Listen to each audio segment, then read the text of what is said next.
Good afternoon and welcome. You're listening live to Heart-to-Heart, a program which aims to help you understand and to become your loving self at KMET 1490 AM ABC Radio Live.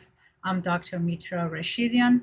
I'm a licensed marriage and family therapist and a certified sexologist, offering you a program about sexual health care along with my colleague and business partner, Dr. Robert Jaffe, who's also a psychotherapist and a certified hypnotherapist. Welcome, Dr. Jaffe. Thank you, and welcome everybody. We're spending an hour talking about sexuality and relationships, and we hope you'll join us. The second hour, we're going to be talking about codependency, addictions, and trauma. And we hope you'll stay tuned for the full 2 hours. We welcome you, and feel free to contact us during the next couple of hours if you have any thoughts or questions. We would love to hear from you. Exactly. And, the point of this program is to help you, to offer, to answer your questions, to offer the information that you may benefit from. Therefore, for this reason, we like to hear from you, your experiences, your questions, your comments, so that we can better address those, the areas that you are actually, your own needs, versus for us to guess what to bring to the table that you may benefit from. Exactly. Right? So I'd like to invite you to please call us 951-922-3532. That's our live phone number. And then if you wish to contact us privately, because we understand sometimes, it's not a comfortable situation to come online and ask us questions. Therefore, you're more than welcome to contact us privately. Our private contact informations are listed at KMET webpage, and we are happy to call you, talk to you, or email us, and then we're happy to respond to your email as well. Anyway, one more time, our phone number here live is 951-922-3532, and we are looking forward to hearing from you. Absolutely. Right. So what's on the agenda today? Well, the agenda today, we are talking about sex and sexuality and sexual health care, right? And then some of the major issues that I face myself within couples therapy when it comes to, sex and sexuality and their impact on relationships is actually how one person, how we ourselves as an individual, whether we are in a relationship or not, right? We are able to provide ourselves with what I call it epic self-care. Epic. Mm-hmm. Right? And so basically as part of that is how much do I know myself? How much do I value myself? And therefore, as a result, what kind of a value system am I welcoming into my life based on what is my view of myself? Okay. Right? Because if I don't know that, if we don't know what is my value system, right? And I will get to that, how that happens, that, whether I have my own value system or whether I have borrowed value system that they have been imposed on me as a person, right? So which one am I operating, which perspective am I taking? Do I have a mixed perspective of my own values and, imposed value system, or is it all my value system, or is it all what is imposed on me as a value system for me? That, and that's what I bring into my relationship. And therefore, depending on what perspective, one person brings into their relationship and ultimately into their sexual relationships, that has a profound impact on whether a person is having, a happy time, a joyful time, a satisfaction, or, that ultimate love relationship that everybody looks for. Is it do they really feel the romance in their relationship? Do they feel the intimacy in their relationship? So it all has to do with what is my value system, and how am I implementing that in my relationship? And how am I able to see myself as a valuable person to begin with, so that I can ask for what I want, I can, look for what I want. I can respect for what I want, right? Am I able to understand my feelings?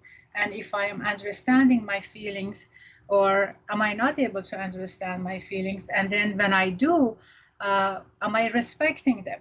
Am I actually acknowledging them, right? Because if we don't do that, somebody else will decide for us. Correct. Correct.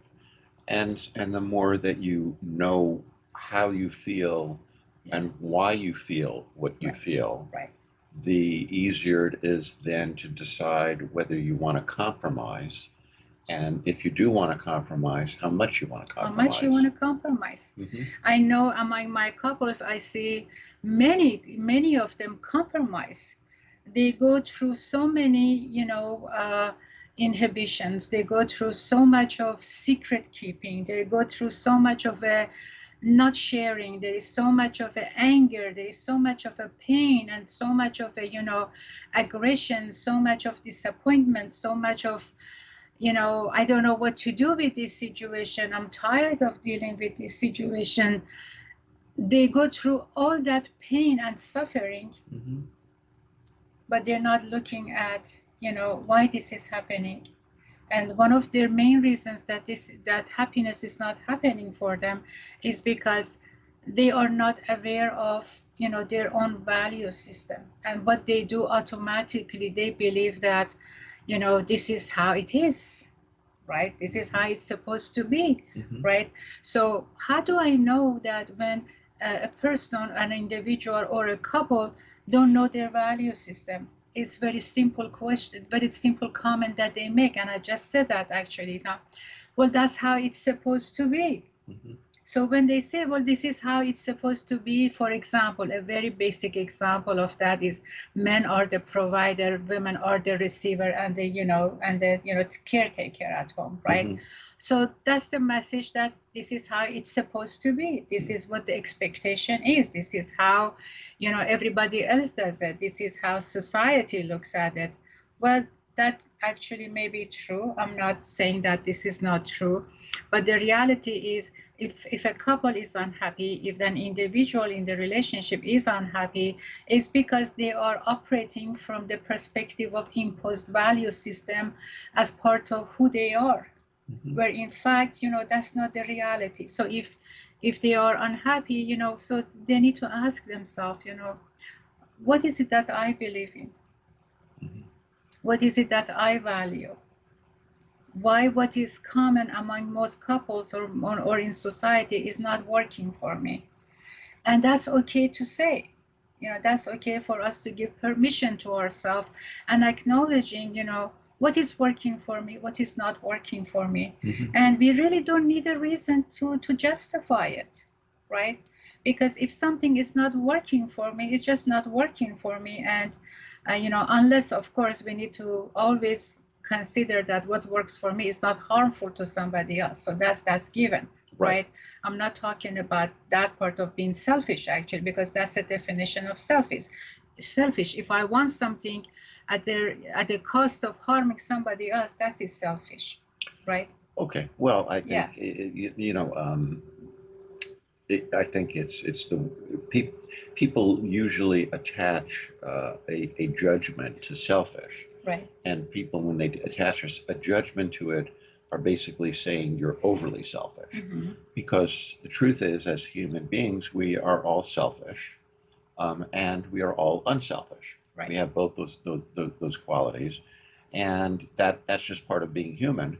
But what if you're overly selfish? Is that as bad as being overly unselfish? And I think it is. I think it's understanding yourself well enough to know when you do want to compromise, how much you want to compromise and why you want to compromise. Sometimes it's putting yourself on hold to be there for somebody, but not as a steady diet. And I think also sometimes it's good to say, I really feel strongly about this, and I don't want to compromise. But you have to really know yourself well enough to feel okay about that. Exactly. So, and then that you're actually compromising. Because some people, they don't have that awareness that they are actually compromising. And that's why they say, well, this is how it is. You know, with everybody, my friends are like that, you know, my colleagues are like that, my family is like that. And that seems to be what works, but it's just, I'm not happy, you know.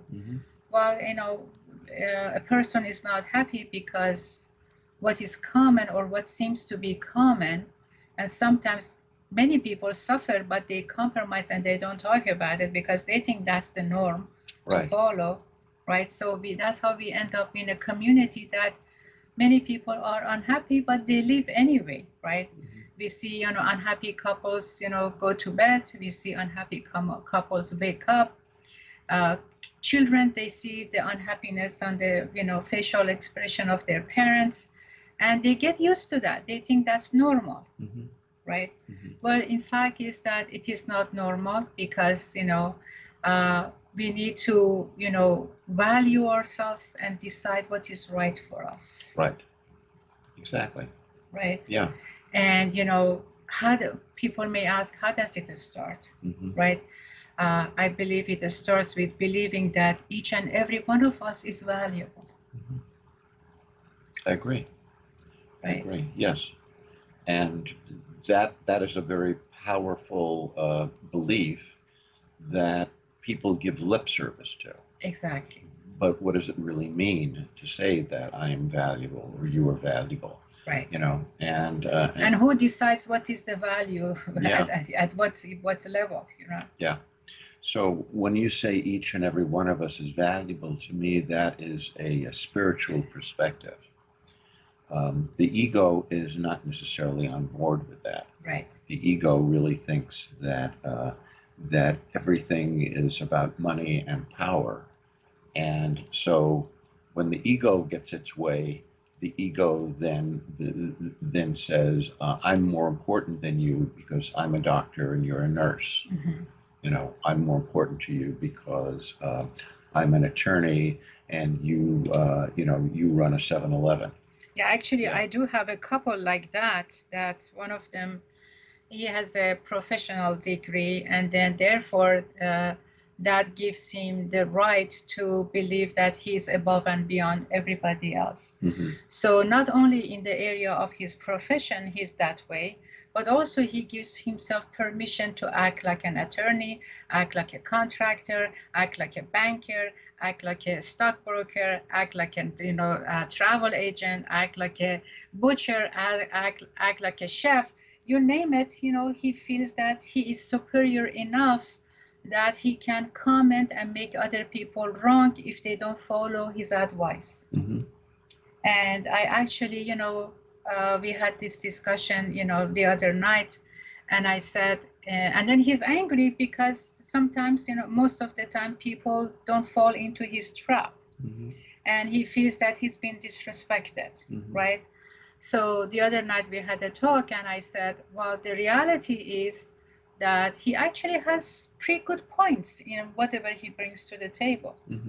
But, you know, we need to identify what makes people reject him, right? It's because, you know, the way he presents the, you know, what he knows, right? So we just got our, you know, notification that our commercial break is happening. Right. So let's talk about this right after our commercial break. I think that's a great idea. And please call us 951-922-3532. See you soon.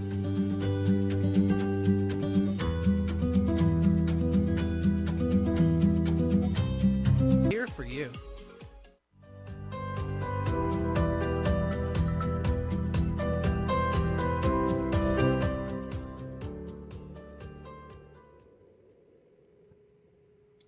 Welcome back from the commercial break. This is Heart-to-Heart program at KMET 1490 AM, ABC News Radio Live. Dr. Mitra and Dr. Robert here offering you a program on human sexuality, which today we are talking about, you know, self-value and how do we identify whether we are actually holding our own values or whether we are functioning under what is called imposed value system on us or a false value system. And we were talking about some examples which we were going to continue with that. What do you think, Dr. Jaffe? I think that's a great idea. Okay, Yeah.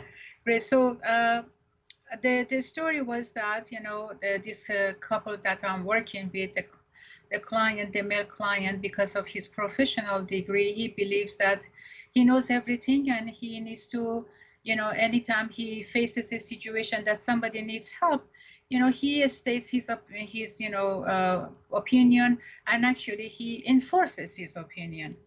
And then he's wondering why people get angry and why people reject what he says, and he leaves the gathering very unhappy and feel really hurt. So I told him, yes, he actually does have pretty good points, right? But does he ask permission to share his expertise? He said, what do you mean by that? Everybody talks. I said, right, everybody talks. But everybody is not here in therapy, right? He's in therapy, and he's the one who's hurt, right? So let's talk about him. And then I said, do you ask permission to share your opinion or whatever, expertise you have? And then he said, well, how would you do that? I said, simple. You say, may I share? And then he said, I've never done that. I said, well, how's that for you to say, may I share? He said, feels strange. My expertise naturally come to the table. I said, well, you need to hold on to that naturally, and ask permission. And then, so that's a part of it. The other part of it is, but when he talks and, enforces the opinion that he has, people don't listen to that. So one of the way that may help him to actually do that is to say, may I share with you my experience and how it ended for me? So then he doesn't come across as somebody above and beyond. He comes across as somebody who had similar experiences, and he may have something, that somebody else can benefit from. And he said, but that's so average. And I said, well, for him, that's so average because he never did that. But that's really how people will welcome his comments. That's how people will welcome his, experiences. And, it is shared in a genuine way. And then people can decide whether that experience is helpful for them or not. So he kind of was reluctant about it. And we are still working on that. Right? So then this is something that some people may, out of however it's going on with them, whatever is going on with them, they take what this person is offering. But at the end of the day, they're unhappy because they feel like they have been considered less than, but they take it because they may need it, right? So that's one example of imposed value system. Right. So does your client know that other people feel less than? He thinks they deserve it because they are less than him. Yes. Oh, so he wants them to recognize that they are less than him. Yeah. But the other way around, he wants them to recognize that he's above and beyond them. Which implies which implies that they are less than. Yeah. How does he imagine that feels to them to be less than? Well, they should be grateful for having an expert like him among them. That's how he sees that. Oh, interesting. Yeah. Yeah. So it's all about him, not others. Yeah. So imagine he goes, home with that mentality. He wants his wife to be responsive to him sexually with that holding that mentality, so feeling less than, right? And what is wrong, because he knows everything and he has the best interest of everybody in mind. So you see, that's the conflicting message right there. In the name of love, I'm gonna hurt you. In the name of care and attention and friendship, I'm gonna hurt you. Right. But he doesn't see it that way. But that's the message that he leaves behind. Very interesting. Yeah. So, so what can we say then about this, about people who believe things that are clearly not working for them? Well, Yeah. So when things are not working for them, people need to ask themselves, what is it that I'm doing that is not working for them? And usually that this doesn't happen, when they ask themselves that question. These type of questions are deep and they need to be addressed in therapy, right? Uh, and then we all have the right to be, treated with respect, and we all have the right to express, who we really are. But to get to that, we need guidance. We need somebody, an expert that can guide us and help us take, a step by step process in order to get to that part of us that I am a valuable person and I need to be respected, and I need to respect who I am. So essentially, it all starts with me. It all starts with us. Because whatever value system I put on the table and how I represent myself to others, this is how people are going to reflect back on me. This is how people are going to treat me as, and that's the important piece that I have actually learned across the years. If somebody would have asked me this about 25 years ago, I would have been clueless about it. I probably have carried, value system that my parents and the society gave me, as part of my value system, right? But through therapy, I have learned, and through education and practice and clinical work, I have learned that, everything starts with me. If I don't value myself, nobody else will value me. Nobody else will understand me. Right. So this guy that you're talking about values himself very highly. Yes. And so, but apparently people don't give him that back. Well, okay. So when I value myself highly, it doesn't mean that somebody else is less valuable than I am. That's the missing part. Just because I'm a valuable person, I'm not better than, I'm not above, I'm not beyond, I'm not, any of imaginary, perspectives that I think a valuable person is. So basically, with this particular individual, he is playing the I'm better than or I'm less than game. If I'm not better than someone else, then he used the word average, or meaning less than somebody. Exactly. The way this conversation actually started with him was that, he always suggests that, his parents gave him so much attention. So he was special, right? So, I mean, he really worshipped that idea that his parents, gave him, that attention. And for the most part in his life, he always felt special, and he always demanded to be treated as a special. And I processed that with him to see what exactly that meaning of special means to him. What exactly that, carries in his subconscious, right? Because when somebody is treated as special, there are either, exceptionally, they have an exceptional situation that, is calling for some level of attention, right? Right. So, and the question just popped, it just happened, I said, well, what happened that he needed that special attention? And what's the meaning for him, right? And then he said, oh, he never thought of it that way, right? And then anyway, we fast forward within the process. It just happened to be that he actually, we got to this point that he now knows that if he received a special attention, maybe there were problems that he needed to have that special attention. Maybe it wasn't really out of his being that perfect child, right? That he assumed that he was, right? So the special attention that he received had actually had to do with his physical disabilities. But he took it as though he's above and beyond, right? And he gave himself that imposed value system, that I am above and beyond, and I need to be treated as such. Mm-hmm. And I have every right to tell people what to do because I'm special. Mm-hmm. Because I'm special, I'm smarter. And I'm smarter, yes. Uh-huh. And therefore, and I have a professional degree, so that gives me the license to tell people what to do. Mm. Even if it's not within the area of my degree. Exactly. Mm-hmm. Yeah.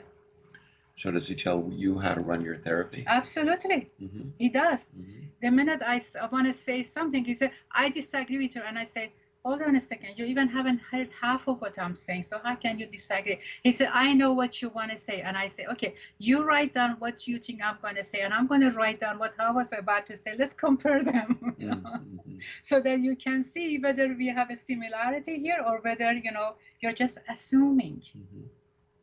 And guess what? So far, 100% he has been assuming. Mm-hmm.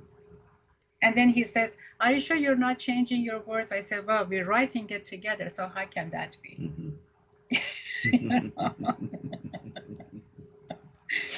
What a shock he's getting. What a shock he's getting, exactly, Yeah. But I think, what I'm doing, the work that I'm doing with him, it's shocking to him, but, it's hurtful to him.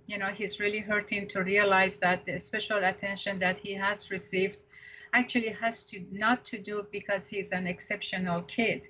It's because that his parents felt the need that he needed extra attention because of what was going on with him during childhood. Mm-hmm.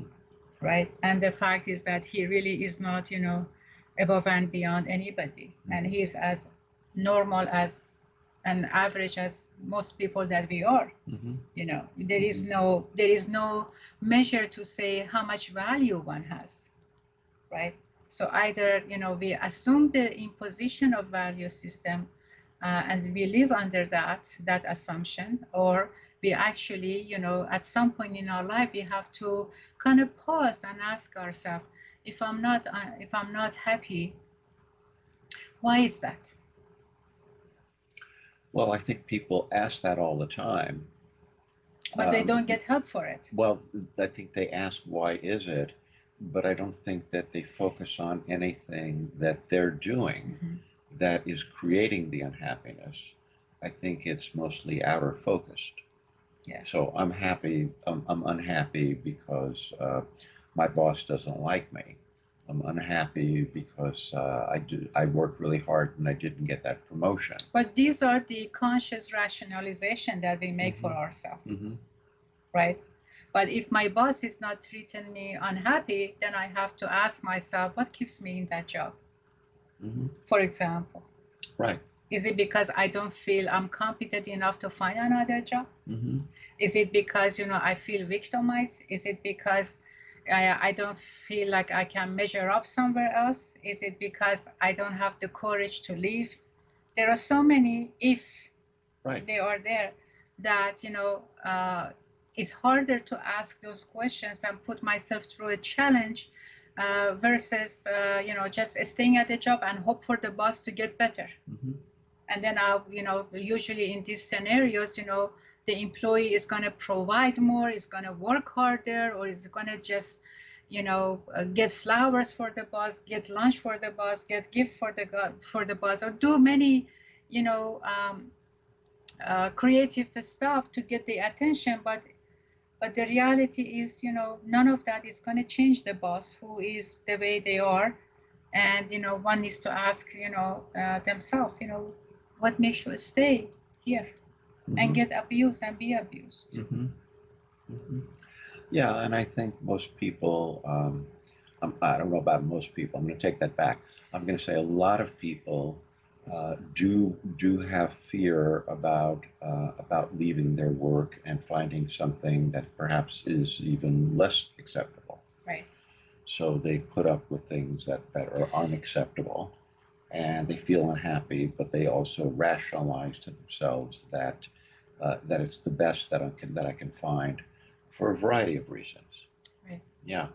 And then what? Go ahead. I'm sorry.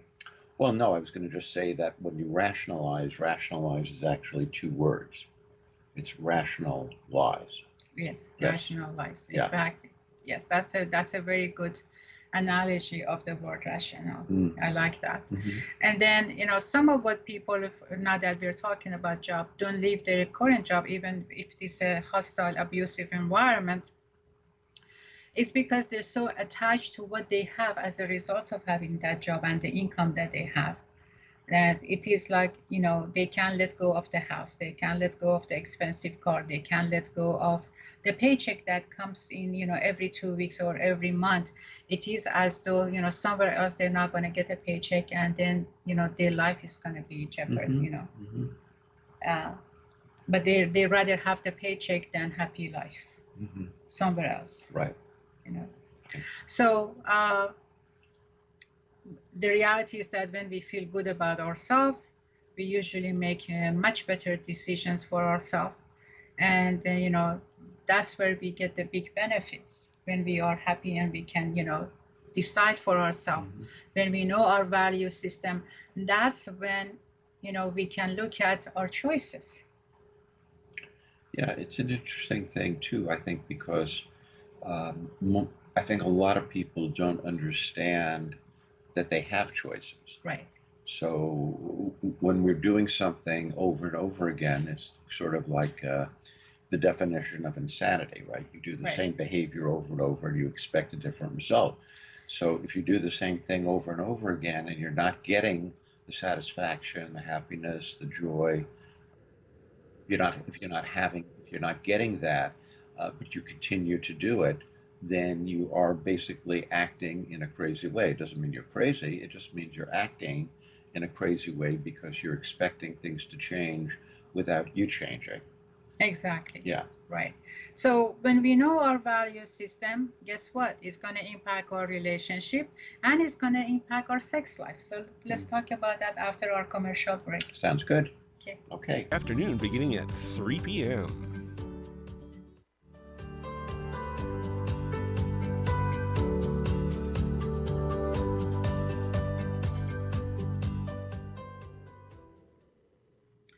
Welcome back from our commercial break. Dr. Mitra and Dr. Robert here at Heart-to-Heart program at KMET 1490 AM, ABC News Radio Live. We are talking about how our value system can impact our lives and then also expectations in relationship and sexual relationships. So one of the ways that our value system impact us is actually creates our expectations, right? Correct. And then we expect our partners to respond to those expectations in a way that makes us happy, right? Right. And then in particular, when it comes to how sexual partners, treat each other, we have to ask ourselves, do we have, high or low standards? And of course, this is such a subjective, a standard, right? When we say, by standards here, I mean value system, right? Right. So what is an example of low value system? What is an example of a high value system? Right? It is subjective. The high value system can go both ways, in a negative, positive. Same thing with the low value system, can go both ways, in a negative or positive. And then, do we believe that every one of us, deserve to be treated with respect and kindness, right? And here's the important response to this. And some people don't actually believe that they deserve kindness. Some people don't actually believe that they deserve to be happy, right? They believe that whatever they can get, that's what they deserve, right? Right. And it becomes such a dilemma in relationship because the subjectivity of value system and therefore the resulting expectations of that, right? We see that, at least I can see that, in my couples when they come here, right? And then some of this value system, what they believe about themselves, like I have a couple that the wife believes she's not able to do anything. What does that mean? So that means she can't even balance her checkbook. She believes that she cannot work. She believes that everything she wants to do, her husband has to be by her side, right? Everything that, even if she wants to buy an outfit, she needs, his opinion. Did she go from her childhood into adolescence and then go directly into her marriage without any alone time or any other intervening relationships? Absolutely, you're right. Spot on. Well, because it's a child. The reason I ask is because that's a childlike way of viewing the world, right. Which is I can't do it. My parents know best, and my parents do it for me. Exactly. And so if I can't, then I have to find a surrogate parent in the form of my spouse. Right. Exactly. So and that's what we have been working on. So that's an example of, imposed value system, and when somebody believes it as in this case, her value system, right? And then, of course, naturally, this type of individuals, they attract somebody who likes to be on the pedestal, because through this kind of a value system, they both are satisfied. They are unhappy but satisfied, right? And miraculously, that passive-aggressive relationship works like bread and butter, right? Right. Because one feeds the other one, and then that's part of our next discussion, codependency. In the hour, next hour, in a few minutes, we have that, right?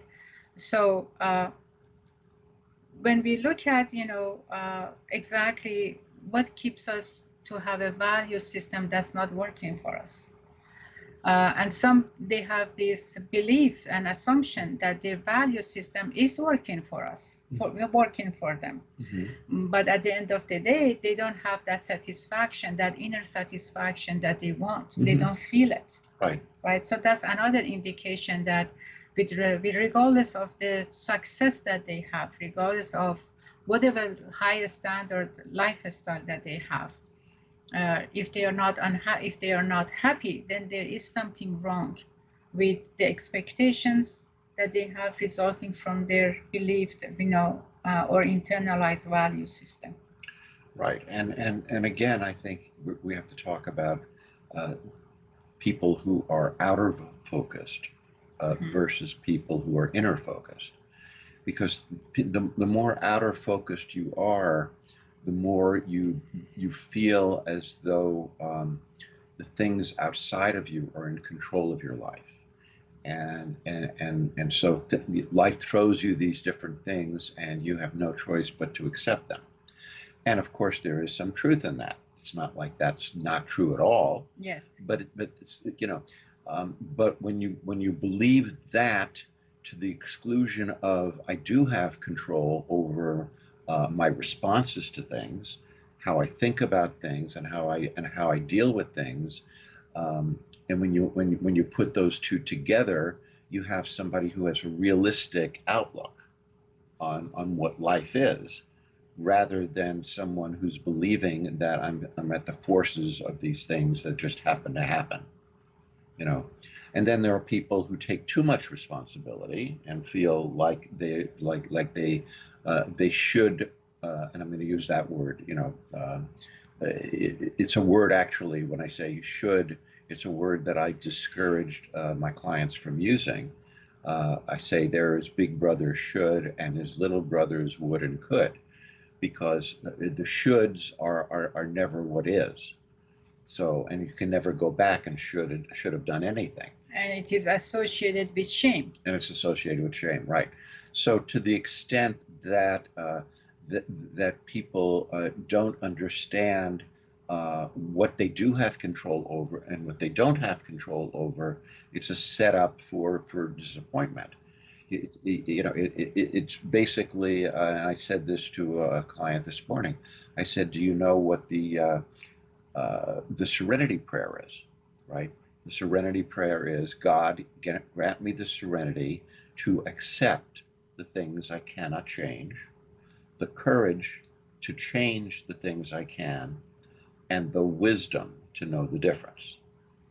And the wisdom is the important part, right? Because if you don't know what you put too much energy into trying to change something that you have no power over, to set up for disappointment and frustration. And if you don't change the things that you can because you think that outside forces are in control, that too is another setup for disappointment. Exactly. Yes, and that's part of the expectations that we have. Exactly. Right, and those expectations are related. They're tied up with what kind of a value system am I holding for myself. Right. So how do we move forward into a place where we can understand ourselves and and then how to form that happy relationship that we want, the sexual relationship. The reality is for majority of people good relationships are essentials, right? Yes. And attached to that is a happy, comfortable, relaxing, joyful, romantic relationship, right? And then so basically and through that comes healthy sex. Yeah, healthy sex, meaning that you feel, I guess you're using the word healthy right now, not in a physical health sense, but more emotionally fulfilling. Exactly. That's what you mean? Yes. Yeah. That's. Well, healthy sex also includes, physical, Yeah, sex but what and we're safety. talking about right now. But right now we're talking about, emotional connection. Emotional connection, right? and emotional, and romantic fulfillment, intimacy, the deep intimacy that people want. Right. Right. So, but when it comes to that, many of us fall into relationships without being prepared to have those skills to build that kind of a relationship. Correct. Exactly. Correct. So then when we don't have the skill, guess what happens? We start assuming, we start, using the value system that we have with the attached expectation, and we think we are on the right track to build that, romantic, smoking hot relationship and sex life, right? But how can we do that without having the skills to do it? Yeah. And that's where therapy comes in. Well, but also, how can you do it if you don't know that you need the skills? Right. Right. So you make an assumption, well, because we like each other, because we care about each other, because we're both sexually responsive, and we turn each other on sexually, that should be enough. And when you're trying to build a deep relationship, that is important. But that's the beginning. That's not the thing that ultimately is fulfilling. It's the connection, the depth of the connection that has to be built. And if you don't know either that you need to do that, or you don't have the skills, as you say, or you've learned things that actually keep you from getting that, then you start to feel resentful and deprived in the relationship.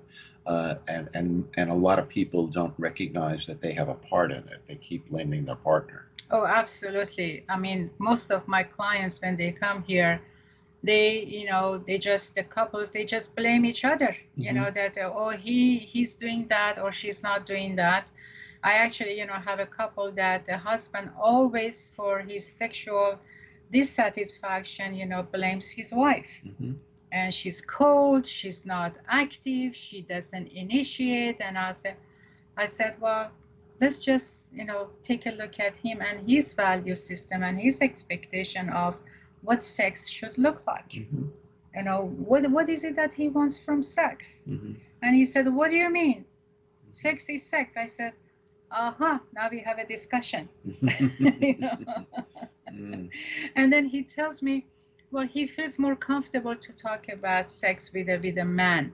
I said, does he have a male sex therapist? He said, no, that's why I came to you. And I said, okay, so look at me as a clinician. Don't look at me as a female. And then he said, well, he never looked at it that way. I said, well, I'm glad that I mentioned that, that I'm not just a female sitting here. I'm actually a trained professional about human sexuality. Did he forget that? He said he can't forget that because he sees my degrees on the wall. And I said, but apparently he forgot about that. Those, and then he actually looked at them again. So we had some fun with that, you know. Mhm. I said, well, whether he goes to a male sex therapist or to a female sex therapist, Mhm. whichever works for him the best, ultimately he's going to end up looking at himself, you know.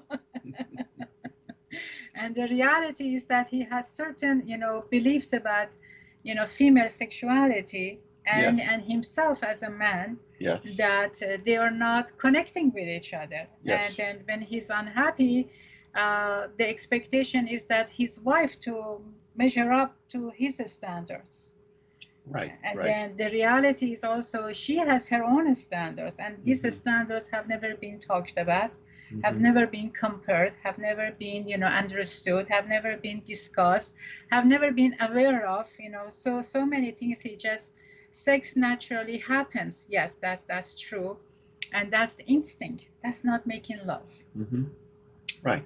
So they need to separate, what is sex, what is making love, what Mhm. is intimacy, what is romance. Mhm. And he said, oh my God, those are too much information for 5 minutes. And I said, you have sex for 5 minutes? And then he says, what? Well, yeah, Well, that's yeah, all he, that's all I, that's all that's I all need. That's all I One need. minute. 1 minute. And that's all I need. Well, what about her? what about her, Well, well, well. Well, she's always late. I said, late for what? That's funny. So anyway, we have opened a can of worm, in that. So we just need to wrap it up and move forward, as we have to wrap up this program with all the, juicy part that we got to. And, I'm happy to continue with this discussion next time when we meet. But for now, I'd like to invite you to please join us at the hour 4 o'clock with Dr. Robert Jaffe and myself, so we can have a discussion about codependency, relationship, trauma, and addictions. And don't forget, until next week, Thursday, at 3 o'clock, about sex and sexuality and life in general. All you need is love. All you need is love. See you shortly at 4 o'clock. See you soon. Hope you stay with us.